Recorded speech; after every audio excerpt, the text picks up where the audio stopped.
Okay, good afternoon. Thanks so much for coming. I have the distinguished position of being the first in this IRiS Seminar Series, where we talk about our research, which was undertaken in the wake of the Brexit referendum. My name is Chris Allen. I'm kind of hiding it on there. And today I'm going to be talking about the research that we've done into Somali Muslims in Birmingham. I feel a little bit as though I am a bit of a charlatan because this research was undertaken by myself and Oslam. So it's my friend and colleague Oslam is at the front. And trying to balance this, I've circulated a copy of Oslam's article, a short article that she wrote, drawing upon this research as well. The research was undertaken jointly, and hopefully we're going to be publishing the findings as co-authors in terms of that. I also have to acknowledge Citizens UK, the Birmingham branch. Without their support and input, really, we wouldn't have been able to undertake this research. And it's probably worth saying just at the start how we kind of stumbled across this research. Citizens UK had asked if I would run a session with some young Muslim men in Birmingham around some of the key issues that they were facing in terms of their future, in terms of their kind of experience of being in the city of Birmingham. Excuse me. And one of the interesting things was I went along with kind of preconceived ideas as to what that might be. And when I got there, it was when I was going to start talking to a lot of the guys, was that they were talking about whether they'd be able to go to university, what fees they would have to pay, and whether there was whether they would be allowed to stay in Birmingham and even in Britain.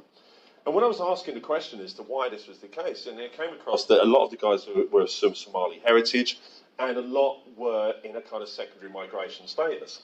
And so, whilst we were chatting there, and they had been brought up in Birmingham, we were chatting about kind of really key issues around the kind of local environment. When I started speaking to them, some held citizenship in Italy, some in the Netherlands, some in Denmark, Finland, and so on. And so for me, as somebody who was kind of going in there with a particular idea of what I thought would be the challenges for young Muslims in Birmingham, the actual reality was very different. And so that was the first time that I kind of engaged with this idea that actually sort of young Muslims in Birmingham, Brexit was actually kind of impacting on their lives and on their futures in such a direct way. And so one of the things that, if the technology works properly, by the end of this lecture, by the end of this talk, there will be, on my Twitter feed, there will be a briefing paper which kind of gives some of the kind of key ideas from the research that we're doing and from what I'm presenting today. That will be available for you to download free, and also as part of the Birmingham Muslims project, which I'm overseeing for the next 3 years through to 2020. And that's my Twitter feed if you want to kind of download that. So what I'm going to do today is I'm going to kind of talk about some of the issues that we found and some of the kind of key ideas that came out. I think one of the most interesting things for me is the fact that since I was asked for a title for this talk, our kind of analysis and kind of looking at the kind of research has kind of moved on a little bit. So I'm going to kind of not necessarily just talk about where next or what next. I'm going to also be talking about issues around kind of belonging and issues around home and the way in which the kind of Brexit referendum kind of functioned as a kind of mechanism that kind of threw that into disarray and kind of looking at that from those point of views. The other thing I'm going to be doing today is I'm going to hopefully you can all see the screen quite well because I'm going to be using some of the quotes. I'm going to be putting the quotes up, and I'm not necessarily going to be reading those out. I'm going to be talking around those on key issues. But hopefully you'll see that some of the quotes are really fantastic in really hitting home some of the points that I'm going to be talking about. And it was funny, I was on to talk to one of our colleagues just before this and saying about the way in which human stories can really kind of come through in terms of academic research. And I think that one of the things you'll find, or hopefully one of the things that we'll be able to convey today, is the real kind of the human impact that the Brexit referendums had on people's real lives and in the way in which they kind of experience living in Birmingham and the city. So I'm just going to give a little bit there about the kind of methodology and our approach to that. One of the things that, just a few things I want to kind of pull out in terms of that was that the interviews were done with families. They were undertaken with families. We wanted to kind of get this idea of how does the family work? How does that kind of, you in terms of a family network or a family unit, how do you function in terms of that? And so one of the things that we found, and one of the things that was absolutely crucial, was the way in which family doesn't just kind of exist as this kind of like, two adults, two children. What we saw when we was undertaking this research was that the family and kinship networks were quite huge. And there was there was cousins, there was family members, and there was those who maybe wouldn't, in a kind of more traditional understanding of family, were actually linked, but were seen to be part of those family networks as well. In terms of the people we engaged with, we spoke to sort of 13 male, 12 female, 16 to 43. And then I've put here as well the primary family nationality. So in terms of ethnicity, we're talking about everyone, all was of Somali heritage, except for one, which was white, other and Polish, and I'll come on to that because that's quite important when we speak at the end. But in terms of the primary family nationalities, where citizenship had been claimed in Europe, we had one Finnish, one Danish, two Norwegians, three Swedish, and three Dutch. And so, so it's quite a mix of kind of backgrounds and journeys, and then the way in which they arrive in Birmingham was quite different and quite distinct. But actually then, when they're here, very much identify with being Somali communities or Somali Muslims in the city of Birmingham as well. Yeah. Secondary families, are you talking about the parents or the children? Okay, so, well, again, that's part of the complexity. So when I come on to it later, what you'll see is that there was so you would have sort of the father who would have one kind of place where he claimed citizenship, the mother who would claim citizenship somewhere else. Some of the children would have been born in, say, maybe, like Denmark, where actually they'd first met. But then they come to Birmingham and they have more children. And so this kind of idea, it's so complex. And so, but I'll come on to that in a little bit more. And some of the images, these are the images that we took as part of the project as well. We went into some of the areas around Birmingham and looked at some of the Somali businesses, Somali restaurants and so on, just because we really wanted to kind of get a kind of feel of the way in which communities were engaging.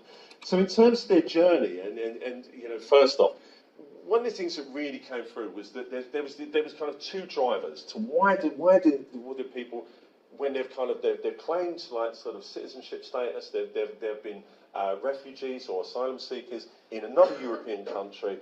They claim citizenship, they achieve citizenship status in, say, the Netherlands or Denmark or Finland and so on, but then they come to Birmingham. And Birmingham was one of the kind of primary spaces in terms of Somali communities when they come to Britain. And one of the key things was the notion of family, was that actually there's a family network there, that somebody that they know within their family was already here. And that really was the kind of key issue around why people would come, why Somalis, secondary migration status Somalis, would come to Birmingham. The second part was really interesting because there was this view, and my own research into Islamophobia would suggest that, that things are not always easy for Muslims in Britain. But actually there was a view that from most of the people that were there, that actually Britain, and in particular Birmingham, was a better place for Muslims to live than elsewhere in Europe. And this could be in terms of kind of culture, this could be in terms of kind of discrimination, this could be in terms of opportunity, but also, this kind of idea of looking to the future. And that was a key point that a lot of the parents were looking at. This idea that in terms of the future, that there would be a better future in Britain for their children than in, say, the Netherlands or so on. And then there was this kind of thing around the kind of culture as well, is that actually sort of you could be Muslim in a kind of more freer, more kind of freer environment in Britain than maybe you could in other places in Birmingham, in Europe. And so that was they were the key drivers really, was that notion of family being here, that there was a network, there was a kind of an established Somali community in Birmingham. But also this idea that actually sort of Britain was maybe more freer, Birmingham in particular, in terms of being Muslim, but also in terms of like the, opportunity in the future as well. And so, you know, so we see this last quote there, you know, like sort of making this specific distinction between Holland, the Netherlands, and, you know, looking at this issue around kind of ethnicity in terms of whiteness and also in terms of Somaliness and Muslimness as well. And so, you know, looking with that eye to the future. So, you know, I think that if we look back at kind of traditional patterns of migration, you know, and the kind of writing which maybe come out in the 60s around mass migration, there was initially this kind of idea that migrants would come to Britain and then would return, and, you know, and that's kind of changed. What we have here is a community that actually came to Britain with the intention of staying for the future, you know, so really quite different from where, you know, kind of historically maybe we were. Some of these I love, you know, again, as I say, I love the quotes because I think that they really convey the human story, and that conveys this kind of thing. And I love this kind of first quote here is that, you know, like when I first came to Birmingham, I did not speak Somali before I came to the UK. And, you know, so actually coming to Birmingham and becoming a part of a community really enhanced their own identity as well. It really shaped their own identity. You know, we spoke to people whose families felt as though actually they belonged here. You know, they could be who they were. They could be the identity that they were, that they felt most comfortable with. So they could be Somali, but they could also be Birmingham, Brummie. They could also be, you know, British as well. And there was some really kind of interesting kind of dynamics in terms of that.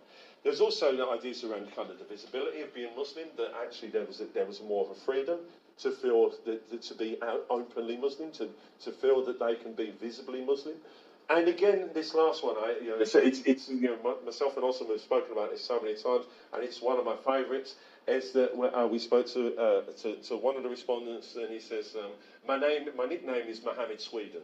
He says, seriously, that's my nickname. There are so many Mohammeds here that Sweden is my home and the UK is my home, and he brings it together. And I love this idea that he was so enthusiastic to kind of like bring together all of these different identities into a nickname that he was kind of proud of and was really keen to share with us, as if to say, like, you know, look, you know, I have all these different identities, and I'm really happy, you know, and I want to be a part of this. And you know, the quote in itself doesn't like kind of really kind of like draw that out, but there was a real engagement, enthusiasm around this kind of idea that he's Mohammed Sweden in terms of that. So one of the things that we saw was that there was not only this kind of eye to the future, that there was this eye to kind of looking at making Birmingham or Britain home, but also the fact that this was home. You know, that there was a very strong sense of belonging, that actually, you know, like there was multiple identities at play, that those identities came and, you know, were fluid and variable at different times, but actually their identities were rooted into Birmingham and into Britishness in terms of this is where home was. And so when we undertook the research within 2 months of the Brexit referendum, and we began to kind of look at this in terms of where we go. And so what we got was kind of like, in terms of the initial responses, I guess really there was a lot of responses which matched the kind of the rest of the general population. So as the first one shows, there was a sense of disbelief that actually we had voted to come out of Europe. And there was a kind of shock, there was a disbelief, there was this kind of idea that actually, wow, I thought this may happen, but I didn't think it would. And so we get this kind of sense that there was a real kind of sense of disbelief. And this was something which was conveyed by a number of the respondents in terms of that. The second was this idea of immediate action. You know, so as soon as the referendum vote came through, some of those people, some of those family members left. And they went back to the European countries where they had claimed citizenship. And so, as the quote there says, you know, is that, you know, that within 2 months, she had moved, their sister had moved back to Sweden. And that was really interesting because it was a minority of individuals, and, you know, it wasn't the actual people we spoke to, so it was like parts of their family. But there was a kind of immediacy. It was like, okay, this now we need to act. And there was that immediate action in terms of where, you know, sort of, you know, doing something straight away and not waiting around for sort of, you know, seeing. And then you get the third one. There was this kind of the fear, and, you know, what we have to remember is these are individuals and families and communities that have undergone a lot of movement. You know, they've undergone, you know, the process of kind of migration to Europe. and then they've claimed citizenship in one country, and then they've moved to another place, and then they've kind of made this place their home. And some had kind of gone to other places in between as well. So it wasn't just that process of from one country to another. Some had actually moved and gone to other countries where they'd met their husbands or wives or so on, and then come to Britain afterwards to make their home. And so there was this real fear about moving again. You know, one of the things that we found was that there was a resilience within those communities that actually they felt that they could move if they had to, because they'd gone through this process before, and they felt that there was a resilience to be able to do that. But the real kind of fear was that they would have to move again. And this then comes back to that notion that actually they felt that Birmingham was home, that this was their home, and they had planned to be here for the future. You know, so there was always that one eye to the future in terms of that. And then there was the kind of flip to the fear of moving was the fear of staying as well. And there was this kind of idea that actually sort of what will happen in the future. So if we do stay, what actually will be the consequences? And, you know, it's this kind of, the first quote says, you know, it's like someone's been, you know, what the respondent has been here for 14 years, they've been paying taxes, they've been paying into the kind of welfare state, and it's like now with Brexit, if we stay, are we going to be able to get, you know, unemployment benefit? Are we going to get free healthcare? You know, and this really comes back to that kind of initial question that I had with the kind of young Muslim guys who I was kind of doing that session with, was if I go to university, am I going to pay the kind of EU rate or home rate, or am I going to have to pay an international rate because of my status and so on? And so a lot of the questions were about the future. And so, like, you know, what we saw was in the terms of the journey and the kind of the notion of home, there was that kind of future dimension. There was an eye to the future. What we get here as well is that with the fear of staying, it's again about projecting onto the future. What will happen? And I guess that there, it was kind of the uncertainty of kind of where next, what next. And that's why that kind of notion of fear, the fear about moving or the fear about staying, was actually kind of there in terms of that.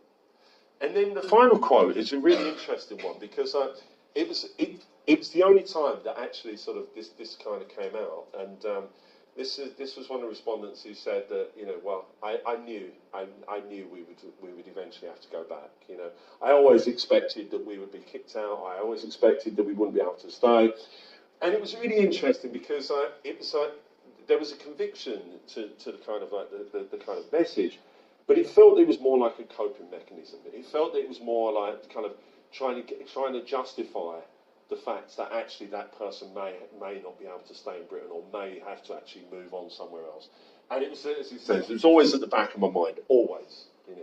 And I think that for me was kind of like when we were looking at this and reanalyzing the kind of data, was this kind of idea. It felt like it was a coping mechanism. It was almost kind of find some sort of justification around sort of trying to explain that in terms of what the kind of uncertainty of the future kind of looked at.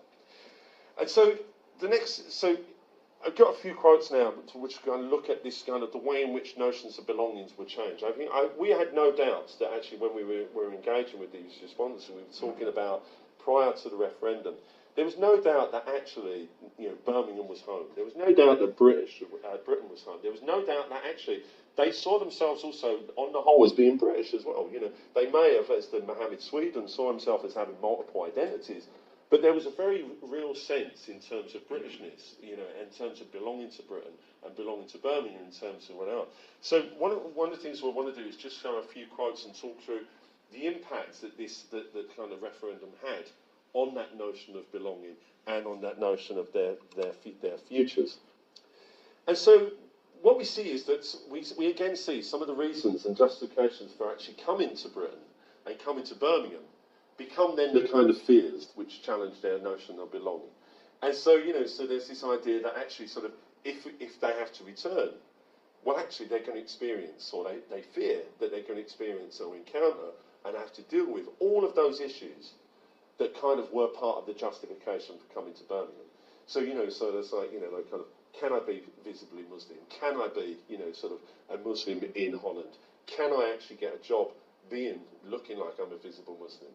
You know, am I going to be able to do this in Finland, in Sweden, in Denmark, and so on? You know, so all of those things that they kind of like try and overcome in terms of coming to Birmingham and coming to Britain was actually sort of those things that also kind of challenge their kind of notions or come into their kind of mindset in terms of this.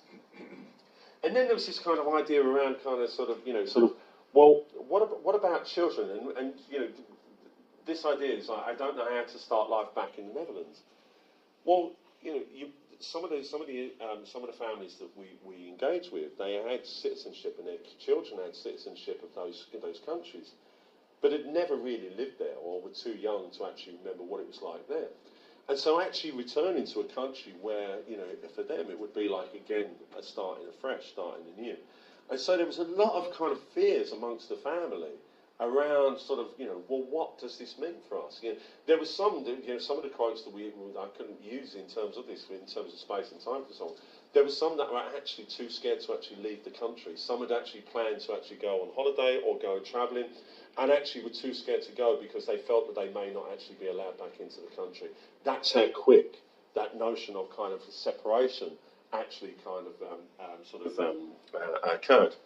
And then this final quote, and again, I like this final quote because it kind of shows the kind of the normality of the impact of the Brexit referendum in terms of how people perceived the fact that they belonged or not. And so the respondent was talking about how she went with a friend to IKEA, and they wanted to buy a sofa, and they wanted to put it on finance. And then the question was said, can you bring your passport out? Can you bring your driver's license out? And then the issue was, it's not a UK passport. And what this did, and the quote maybe doesn't necessarily show it fully, but there was a number of incidents like these where individuals suddenly realised that actually there was a difference, something had changed. Something had changed in terms of whether or not they could still belong, whether or not they, in their own mind or their own perceptions, were still belong here. And that challenge at that kind of emotional level, at that kind of, the kind of like sort of, when we talk about notions of home, there's always that kind of emotional aspect to it. It's about where your emotional bonds and your emotional ties are. And what we found was that in a lot of normal scenarios, that suddenly a question that was asked, or a question that may even have been asked prior to the Brexit referendum, would actually then trigger something in their mindset that would make them suddenly realise that actually something was different, that there was a change. And with that change, whatever that was, also may have brought about a change in their own mindset as well. And so their own perceptions of where they belong, or do they belong here, or can they belong here, changed as a result of something which was really quite normal.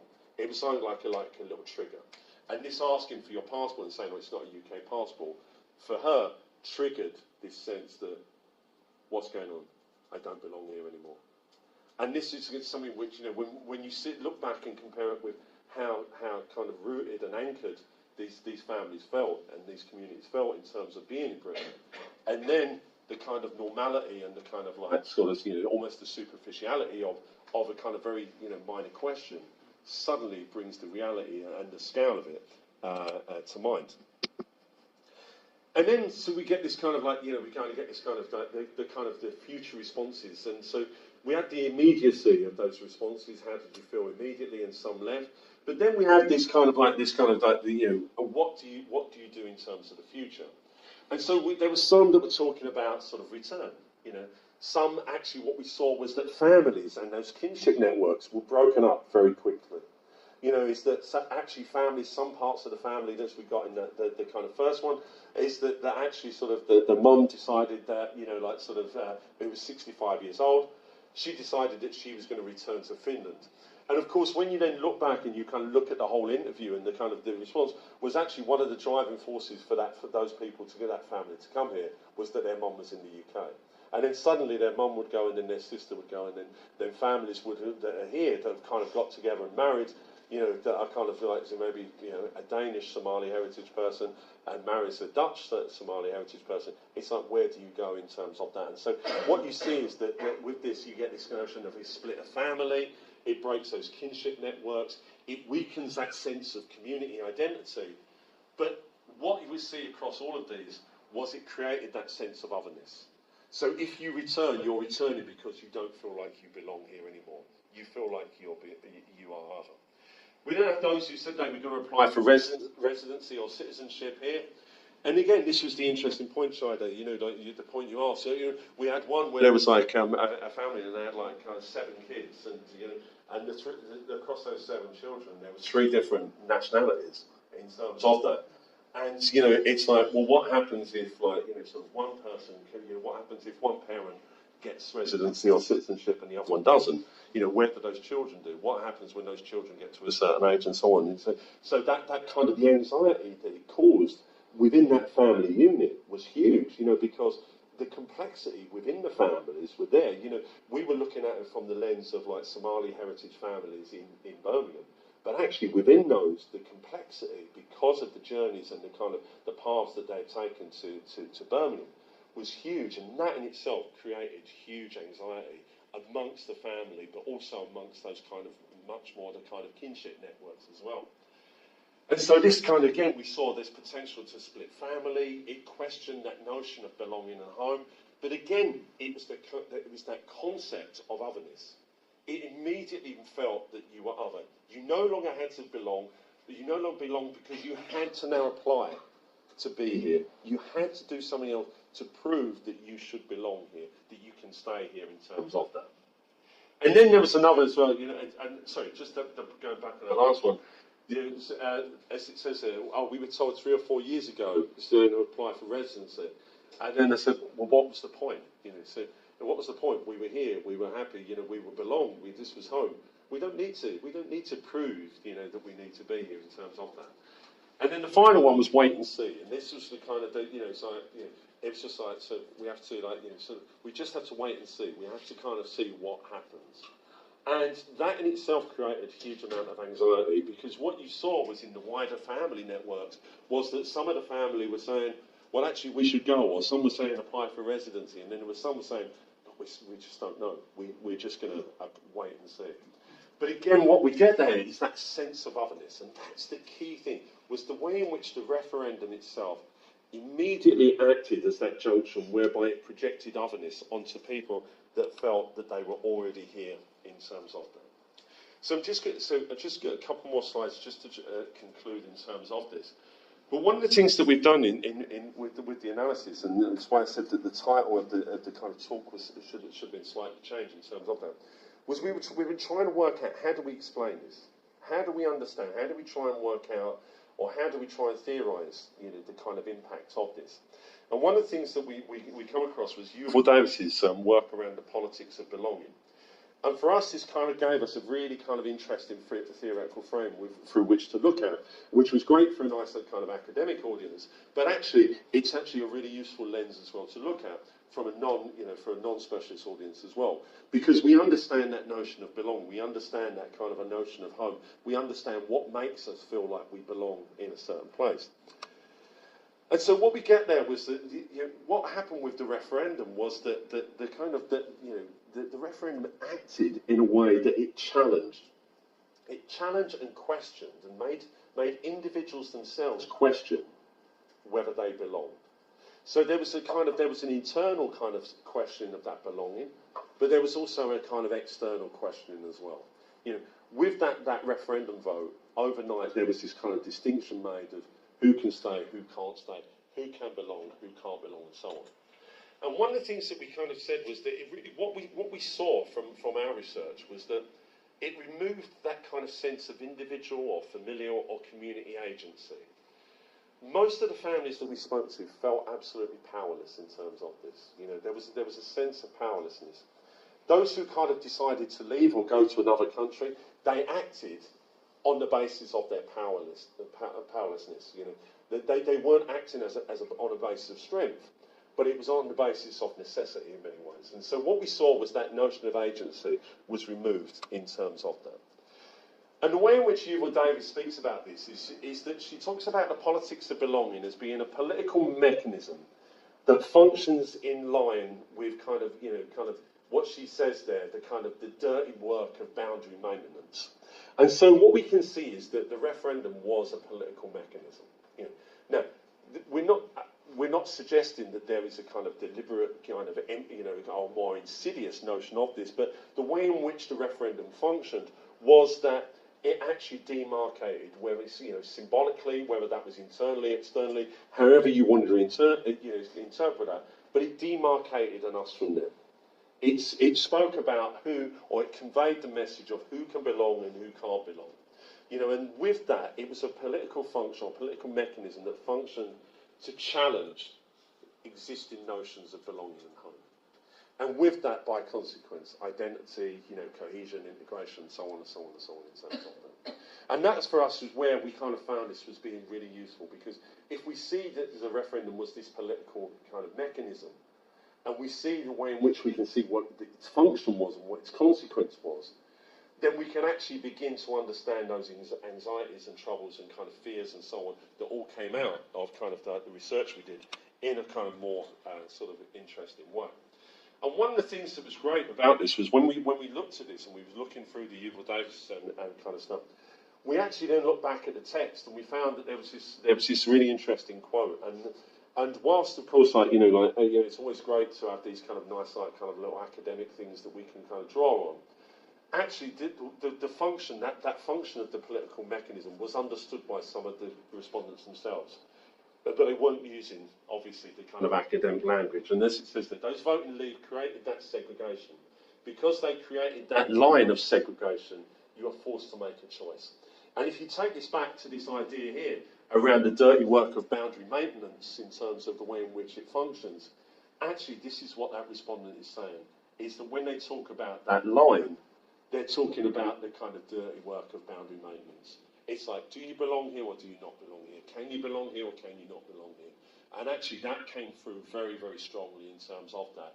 And for us, that was really interesting because actually the theoretical lens that we were looking at actually came through in terms of the words of the individuals themselves. And again, which makes it just that little bit more kind of compelling, a little bit more impacting, because actually it's about those human lives and human stories in terms of that.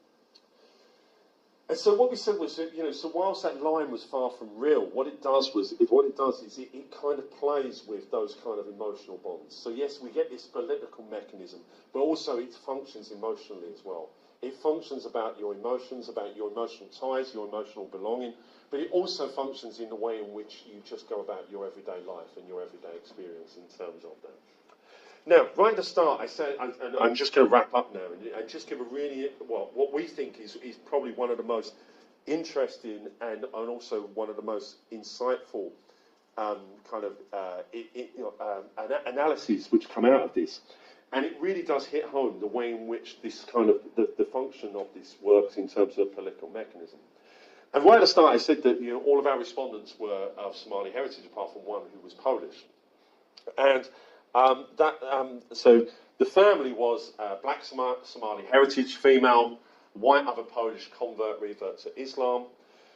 The two had met whilst in Birmingham and had married while they were in Birmingham and established a family and had two mixed heritage children under 10. And when we was talking to him, he says, can we still work here? Do you have to leave? Do you not have to leave? Everything was just a question mark before. Especially for my husband, he doesn't want to go back to Poland. If not Poland, then what? You were wondering where. And then, without prompting, I think it's the most kind of like the most telling aspect of this was that, as she went on, she said, especially for us, because neither of us have a home. So it's like, okay, where next?